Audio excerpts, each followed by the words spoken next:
സംഭവം കുറേ ആൾക്കാർ പേഴ്സണലായിട്ടൊക്കെ മെസ്സേജ് അയക്കുന്നുണ്ട്. അത് അയച്ചോളിയും, അതൊന്നും കുഴപ്പമില്ല. അതൊക്കെ നോക്കും ചെയ്യാം, നിങ്ങൾ പറഞ്ഞത് കേൾക്കുകയും ചെയ്യാം.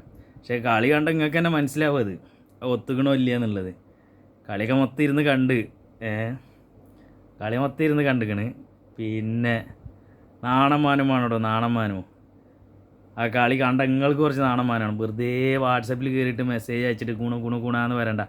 ഇത് എല്ലാവർക്കും ഇനി അയച്ചവർക്കും അയക്കാത്തവർക്കും പേഴ്സണലായിട്ട് ഇനി മെസ്സേജ് അയക്കാൻ നിൽക്കണില്ല. അയച്ചയച്ച് മാനം കെട്ടണം മനസ്സിലായി. അതുകൊണ്ട് ഇനി അത് അയക്കണില്ല. അപ്പോൾ ഇതെല്ലാവരും കൂടി ആ സ്റ്റാറ്റസൊക്കെ ഉണ്ട്. ഒരു കാര്യം ചെയ്തോ, ഇതാണ്ട് എടുത്തോളി നിങ്ങൾ. ഞങ്ങൾ റെഫറിനൊരു നല്ല നിങ്ങളൊന്ന് കണ്ടറിഞ്ഞാൽ ഒരു നീലും വെള്ളി യൂണിഫോമൊക്കെ ഉണ്ടെങ്കിൽ ഒന്ന് അയാൾക്കും കൊടുത്താളെ ജേഴ്സി, അയാൾ ഇട്ട് നടന്നോട്ട്. പക്ഷേ പൊന്നരങ്ങന്മാരെ വെള്ളം കുടിച്ചിങ്ങൾ ചേക്കന്മാർ കളി തന്നെ വരച്ചിട്ടിട്ട്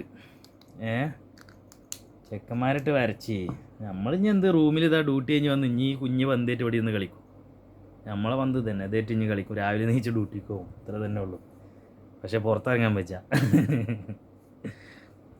ഒത്ത് കളി എന്ന് പറഞ്ഞാൽ ഇങ്ങനെയുണ്ട് എങ്ങന്മാരങ്ങൾ ഒത്ത് കളിക്കുക നാണമാനില്ലാണ്ട്. എന്നിട്ട് കുറേ മെസ്സേജ് 3-2 മെസ്സി രാജാവ് പടയപ്പ ചിലക്കാണ്ട് പോയി എടി അവിടുന്ന്.